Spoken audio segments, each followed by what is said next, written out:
પ્રધાનજી અમારા શું કામ પડે? પ્રધાનજી હા પ્રધાન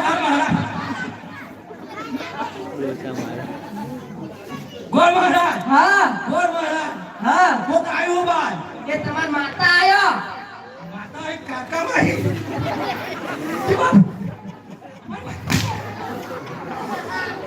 કેમ પાણી મહારાજ મને ખબર તાન વારે ઘડી આલા નવું ચાલ કરજો મોડું કહેવાનું હા કહેવાની દાદી પ્રધાન શું મહારાજા આ તો શું મજા મોડી છે? દાદા કઈ મત બાબુ હકીકત કહો તારે શું થાય? ઓલે આવું રાજમાતા ખબર ઘણી ખમા બાપુ ગળી ગુમા. બાપુ રાતના માતા આવ્યો તો વચ્ચે રહ્યો મહારાજ કે એટલે કે ગાય માતા આયો બાપુ ઘણી ખમા બાપુ ગાય માતા આવ્યો રાતો રાત